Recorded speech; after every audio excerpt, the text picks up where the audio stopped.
Sigo sin poder hablar muy fuerte. Que les pido, por favor, el mayor esfuerzo para que no me hagan subir el tono de la voz. Si empiezo a hablar muy fuerte, por favor, avísenme. Bien, como les decía, lo que vamos a ver hoy día es la distribución del poder político a nivel territorial, la distribución territorial del poder político. Y eso tiene que ver con modelos de Estado. Ustedes bien leyeron, supongo que ya todos leyeron la Constitución completa, ¿no? En las bases de la institucionalidad se establece que Chile es un Estado unitario. ¿Qué significa eso? Estado unitario. Eso dice nuestro texto constitucional respecto de la forma de Estado. ¿Alguien quiere hablar de eso? Nadie. ¿Sabe dónde está eso? Artículo 3. Léalo. El Estado de Chile es unitario. La administración del Estado será funcional y territorialmente descentralizada o desconcentrada en su caso. De conformidad a la ley, los órganos del Estado promoverán el fortalecimiento de la regionalización del país y el desarrollo equitativo y solidario entre las regiones, provincias y comunas del territorio nacional. Chile es un Estado unitario. ¿Qué significa eso?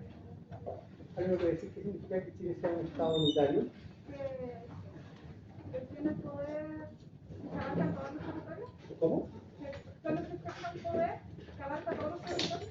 Un polo de poder, un polo de ejercicio de poder. El presidente de la República, el poder ejecutivo.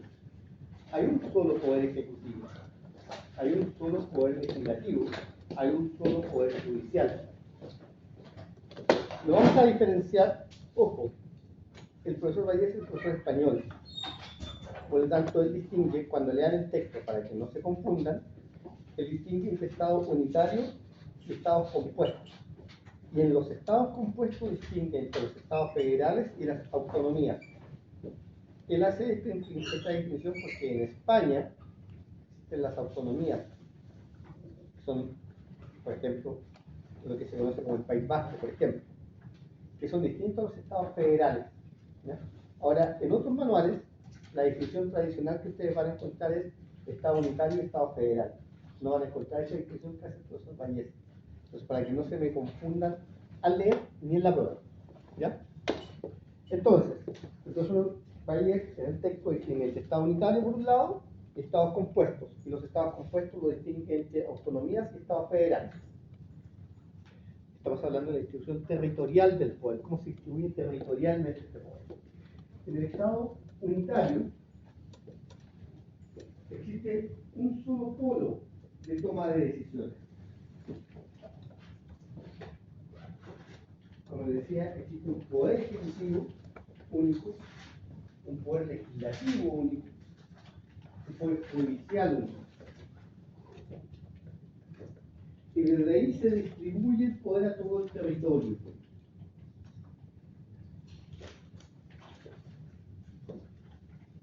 Existe un solo polo donde se toman las decisiones.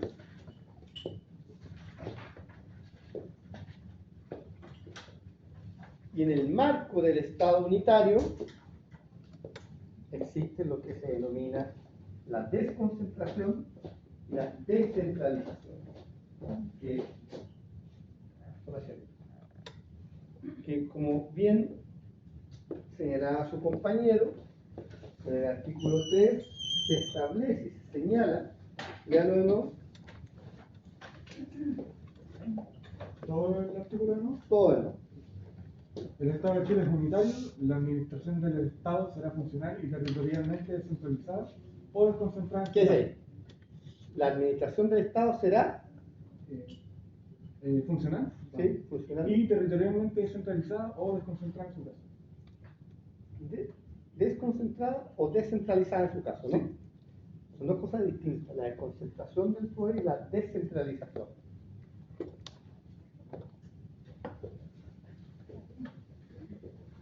Chile está inmerso en un proceso importante en materia de descentralización, ¿no? ¿Alguien me va a dar un ejemplo de ese proceso de descentralización en el cual se está viviendo Chile hoy en día? ¿Proceso de descentralización? ¿Algún hito importante? ¿Alguien votó para la elección de gobernador regional? ¿Quién votó? Usted. ¿Usted sabe lo que hacen los gobernadores regionales? Sé que como que administran la región,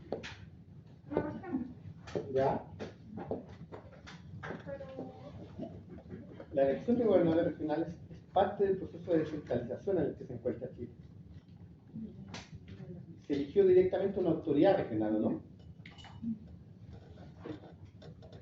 Y se le entregaron atribuciones que antes estaban radicadas en el poder ejecutivo, ¿no? Hay otras que se mantuvieron en el nivel ejecutivo a través de los delegados presidenciales. Eso tiene que ver con los procesos de descentralización. Y en el proceso de desconcentración es que efectivamente se delega, se establece una autoridad a nivel territorial, pero esa autoridad sigue dependiendo del poder central, los ceremis.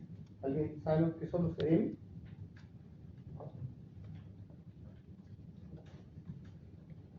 Los ceremis son un ejemplo de eso. Es una autoridad nombrada por el nivel central, con un ámbito territorial, pero sigue dependiendo del nivel central.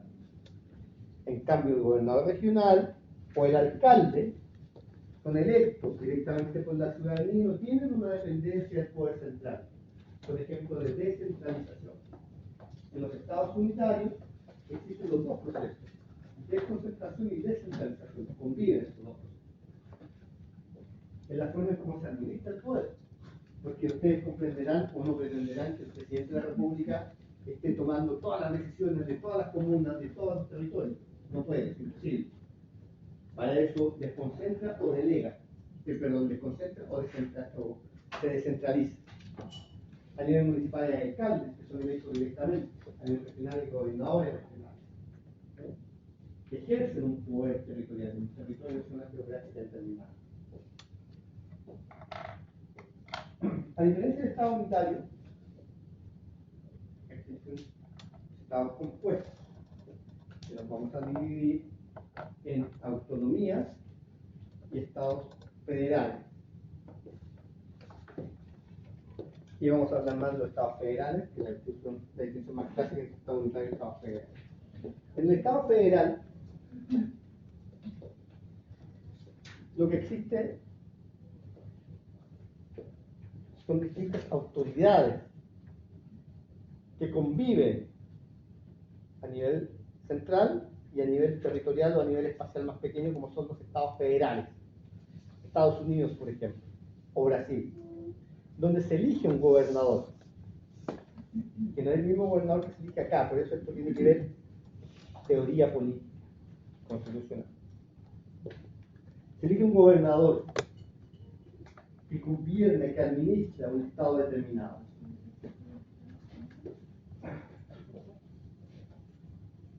Existe además en estos estados un poder legislativo, un poder judicial y un poder ejecutivo que le ejerce el mismo gobernador. Estos estados gozan de mayor autonomía, de mayores atribuciones para poder definir sus propias leyes, sus propios tributos, por ejemplo. Ahora, ojo,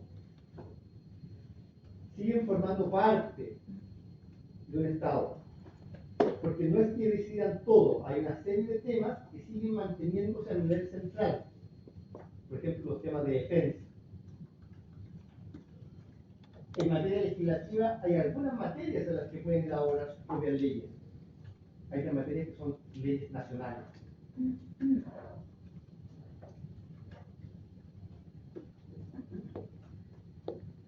Para que me entiendan mejor, les explico cómo surgen estos estados federales. Los estados federales surgen de varias formas. Vamos a señalar dos acá. Una es en aquellos casos en que los estados, distintos estados, requieren agruparse, juntarse, para establecer tareas de mayor alcance como la defensa, por ejemplo, o las relaciones internacionales. Y se reúnen, se juntan y están dispuestos y ceden un poco de su poder a un ente mayor que es el Estado para que los organice, los dirija. Esta es la forma de abajo hacia arriba. Como por ejemplo la forma en que surgen los Estados Unidos de Norteamérica. Estamos. Las 13 colonias. ¿Se recuerdan? ¿Han escuchado hablar de eso? Se ponen de acuerdo, ¿no? Se reúnen, se juntan. Otra forma en que surgen los estados federales es de arriba hacia abajo. Me explico. Es más bien el proceso de la formación de un estado unitario, donde existe una demanda de descentralización, de traspaso de poder, y el estado unitario se empieza a transformar en estado federal. Y se van llegando poderes y atribuciones a distintas zonas geográficas de determinados territorios. En cierta medida, algo como eso surgen las autonomías que van a leer en los textos de esos valles. Entonces se entrega determinadas atribuciones. La diferencia es que las autonomías, a diferencia del Estado federal, una de las diferencias es que las autonomías están más bien marcadas por rasgos culturales, identitarios, más que los territorios propiamente tal, lo que va configurando las autonomías. Les decía que los estados federales no es que puedan tomar todas las decisiones que estimen convenientes, sino que son las que se han establecido. Hay una constitución, un texto que ordena, que distribuye el poder, y también van a existir constituciones estatales, legislación estatal o constituciones estatales, dependiendo cada país. Les reitero, lo que yo he señalado son distinciones teóricas. La verdad es que cada país tiene sus particularidades. Cada configuración de Estado federal tiene particularidades. Estados Unidos no es lo mismo que Brasil, por ejemplo, o que Argentina. Va a depender cómo han distribuido su poder. Pero rasgos comunes son los que yo les he señalado para distinguir entre Estados federales, Estados unitarios y las autonomías. Bien, en el caso chileno, Chile es un Estado unitario, está dividido en regiones, se elige un gobernador regional, existen alcaldes, pero existe una única constitución, un único código civil, como ustedes ya saben, un único código penal. La ley es igual para todas las personas en todo el territorio nacional. Existe solo un poder judicial, solo un poder legislativo, solo un poder ejecutivo. No existen distintos poderes legislativos, judiciales al interior de cada una. ¿Por qué es importante hacer esta distinción? La configuración de un Estado unitario, Estado federal, tiene que ver, entre muchos factores, pero muy importante, tiene que ver con la cultura social y política de cada Estado. Chile nació como un Estado unitario, como un Estado. Otros países, como por ejemplo Estados Unidos, nació como un Estado federal.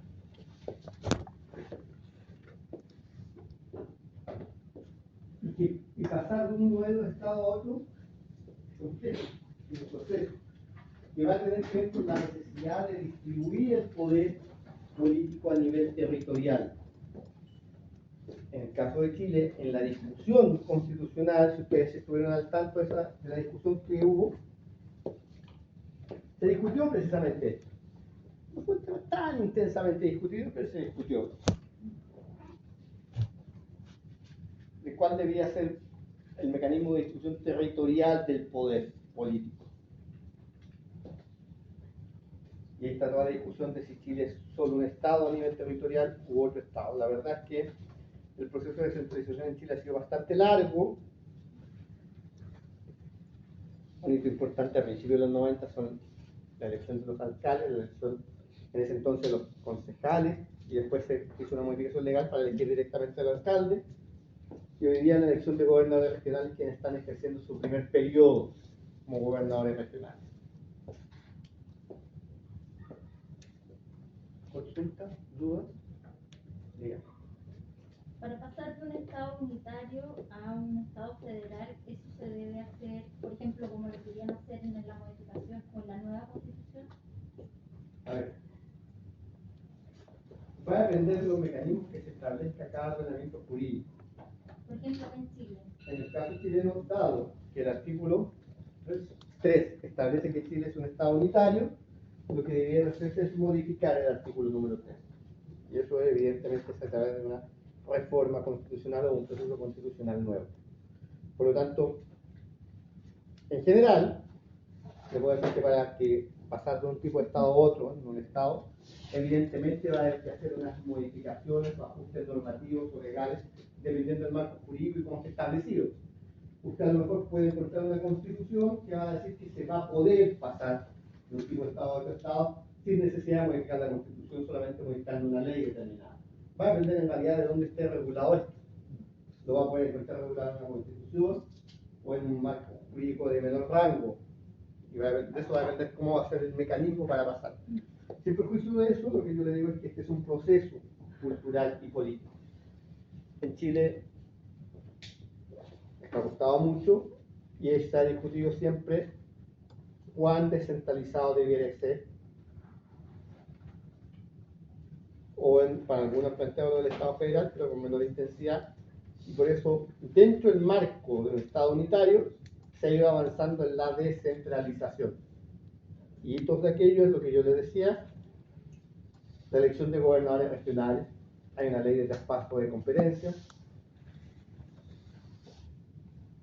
Podría subir un texto interesante, el profesor Nogueira, sobre lo que ha sido el proceso de descentralización, solo más cultura general, si es que quieren ustedes.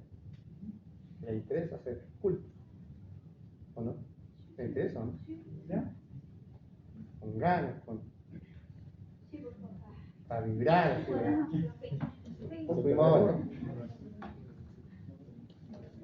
no, lo puedo subir, lo que significa el proceso de descentralización para que lo puedan tener presente, no va a entrar en la prueba ni en la evaluación. Respecto de esto, hay un capítulo del profesor Vallejo, un capítulo relativamente breve, pero que es importante que conozcan, y sobre todo esta materia, porque lo que vimos en la prueba anterior, o lo que estaba en la prueba del día de hoy, la cual me imagino les fue bastante bien a ustedes, ¿cómo les fue?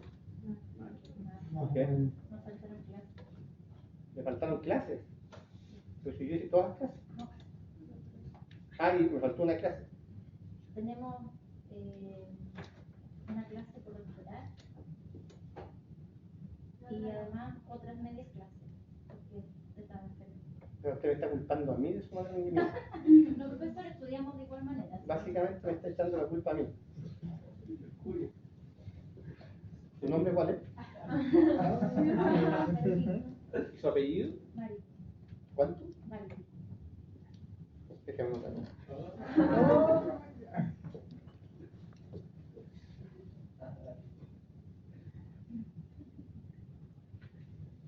No falta que una clase.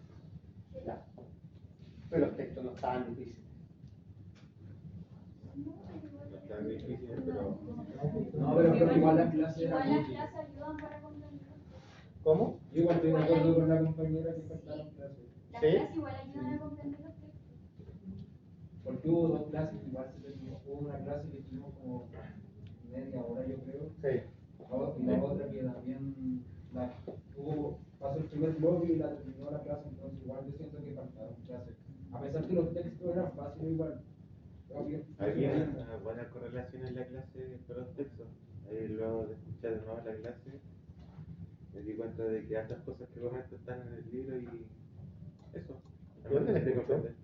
¿Ah? ¿Y dónde la escuchó? En una clase que yo grabé, creo que le pedí autorización esa vez. ¿Y yo qué le contesté? Que sí parece. Ah, ¿Qué más estás recordando de las clases de semana que pasaron ya? Creo haber dicho expresamente que no. ¿no? Pero es de voz. Usted Ah. tuvo problemas con grabaciones visuales. ¿O no? No, ¿No? Ah, me equivoqué respecto a eso. me equivoco. Así es. Ya. A ver. Ok.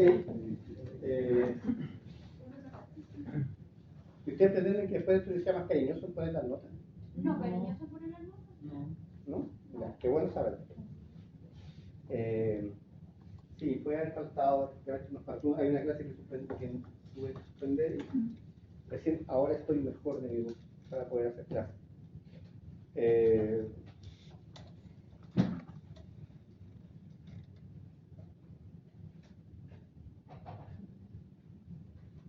Ya.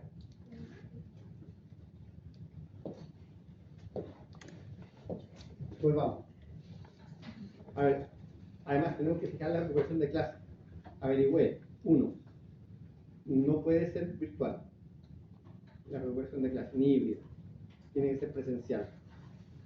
La única opción que tenemos para recuperar clase es un día sábado, en la mañana, que es donde entiendo la mayoría puede, porque Yo todos, tengo clase el sábado en la mañana. lo sé, y por eso he dicho la mayoría, porque todos, o sea, todos tienen clase de lunes a viernes, porque tienen todos los bloques ocupados de lunes a viernes. Entiendo, no hay ningún día que tengan desocupado. ¿O hay algún día que tengan desocupado en la semana? ¿Por qué usted dice que sí y usted dice que no? ¿Ah? Depende del nivel. Sí. Hay algunas personas que son del horario diurno y están haciendo este ramo en vespertino. Yo soy totalmente vespertina, todos los ramos. Bueno, en el caso de usted tiene clase de lunes a viernes. Y además los sábados. Claro. Entonces tenemos un problema porque tenemos que ponernos de acuerdo. Yo puedo cualquier día, en cualquier horario, puedo ajustar mi agenda, pero tenemos que buscar el día que sea más cómodo para todos. Y a mí me da la impresión, que comprendo que hay algunos que tienen clase el día sábado, que la mayoría podría eventualmente el día sábado, en la mañana, en algún horario que lo acordemos. O si no, díganme ustedes que otro día de la semana, si un día viernes, un jueves o un miércoles, podrían. Si fuese a las 11 de la mañana, los que somos vespertinos por lo menos podríamos, porque ahí termina el bloque que tenemos. Ya.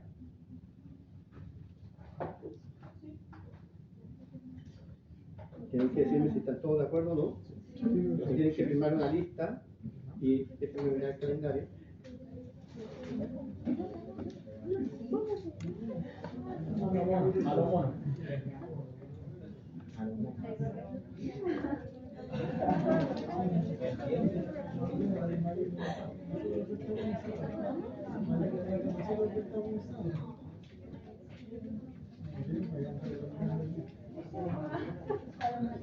¿Les parece el sábado 8 de octubre?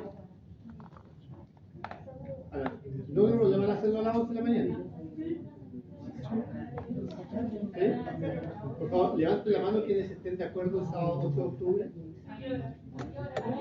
A las 11. Es que los compañeros me dicen que tienen tope. Hay un grupo que tiene clase el sábado temprano de la mañana, ¿no?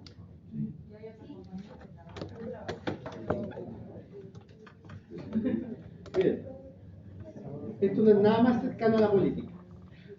Así que tenemos que ponernos de acuerdo de alguna forma. Algunos ceden, otros no ceden, o votamos.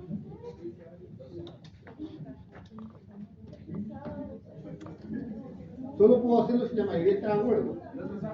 Sábado 8 a las 11 de la mañana, ¿quiénes están de acuerdo?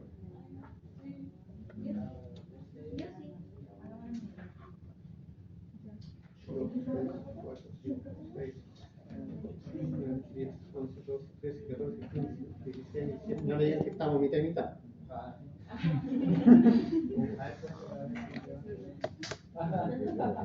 ¿Quiénes no están de acuerdo? Que no sea el sábado 8 a las 11 de la mañana.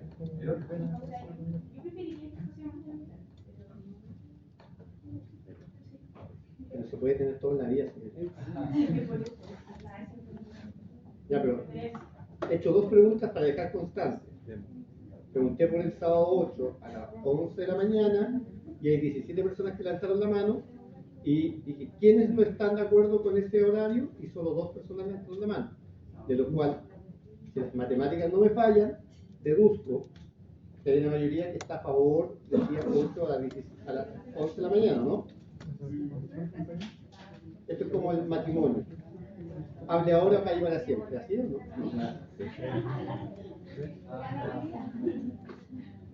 ¿Alguien que quiera oponerse? Que se grabe la clase para los que tengan que trabajar. Es que si yo digo eso no va a venir nadie, van a mandar a un compañero con la grabadora. Y si los conozco. Tengo un compañero que escondido graba la clase. Leve y autorización.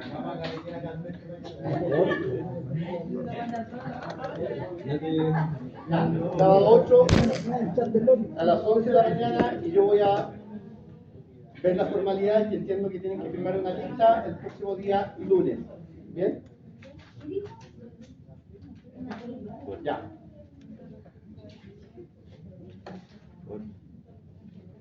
Estado unitario, Estado federal. Estado unitario, Estado compuesto, el profesor Vallés lo divide entre autonomías y federal, para que no se confundan, pero yo voy a hablar principalmente Estado unitario y Estado federal. Y además, ¿Qué capítulo del libro de no recuerdo el número, pero les voy a subir el texto hoy día o mañana. Y les voy a subir varios capítulos, ¿ya? Para que los puedan leer.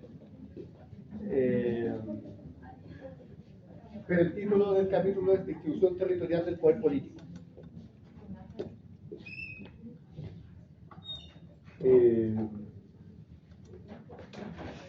Y dentro del Estado unitario hablé de la desconcentración y la descentralización.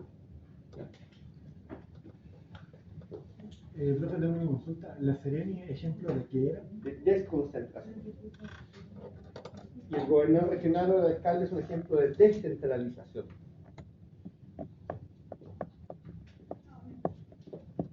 ¿Quién se perdió? ¿Qué va a ser? ¿Ah? ¿Ejemplo de qué?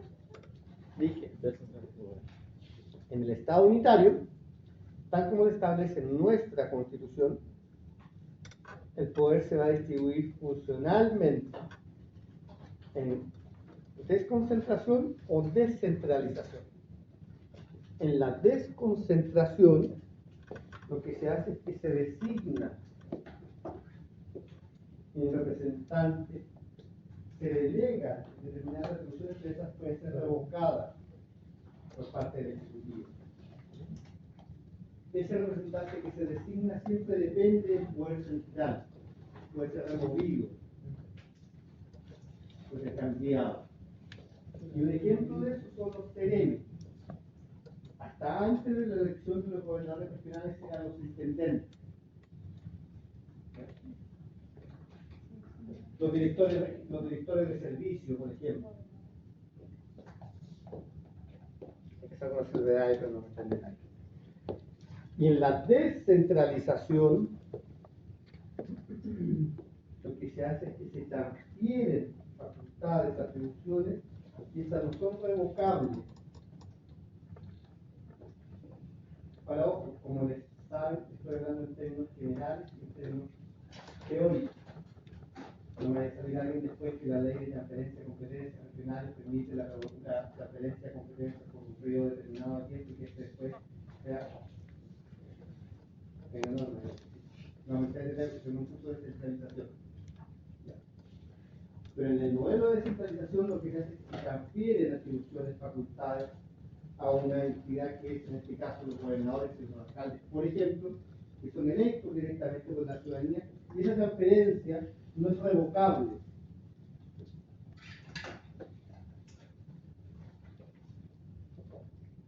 Incluso si cometen un delito. Es que no tiene que ver con la comisión de delitos. Si cometen un delito, eso va a ir en la ley de los nacional y los va a remover a ellos como personas naturales. Pero no es que a ese cargo en sí se le van a quitar atribuciones por el hecho que hay en la comisión de delitos. Si el alcalde es corrupto, se va a remover al alcalde, pero el municipio va a tener teniendo esas facultades, esas atribuciones. En el caso de la concentración pasa lo mismo, que el seremio corrupto se agarra más del seremio, pero la seremía como órgano, o sea, como delegación, va a seguir teniendo esa naturaleza. Creo que estaba buscando lo que hacía el cerebro y ahora ¿Pero no saben lo que hace el seremi? Yo vivo en No. No sabes si fiscaliza, pero es distinto con el El seremi es la Secretaría Regional Ministerial. Los ministerios tienen una sede en Santiago. Los ministros están en Santiago. Ejercen sus atribuciones, sus funciones a nivel territorial en las regiones a través de los seremis, que son los secretarios regionales ministeriales, que representan al ministro en la región. Casi todos los ministerios, salvo por ejemplo la Express o Defensa, tienen seremis. El seremi de Agricultura, el seremi de Vivienda, el seremi de Obras Públicas, el seremi de Educación. Tienen determinadas atribuciones para autorizar determinados trámites, determinadas cuestiones a nivel regional. Pero en cierta medida, como representan al ministerio a nivel regional, hay una serie de cuestiones que, respecto a las cuales pueden recopilar antecedentes y las tienen que consultar a nivel central. Por eso es que no es un ejemplo de descentralización, sino que de desconcentración. Entonces, pueden ser removidos por el poder central. Y son designaciones políticas. ¿Y yo más claro que ese es un ejemplo de desconcentración. Y el ejemplo de descentralización es el alcalde, por ejemplo, porque no es bien gráfico para que me comprendan. O el gobernador regional. ¿Alguien sabe lo que hace el alcalde?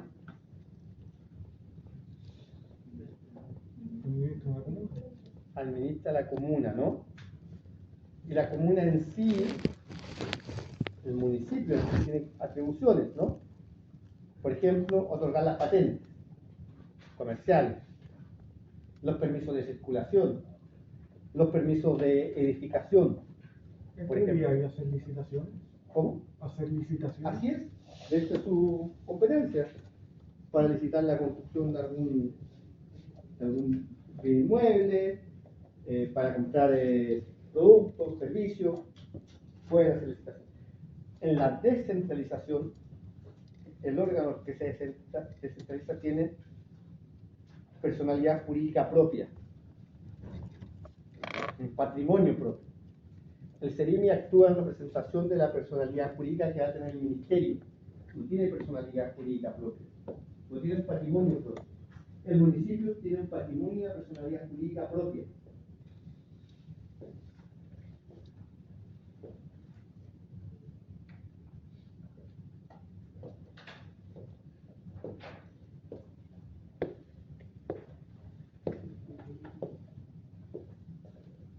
¿Bien?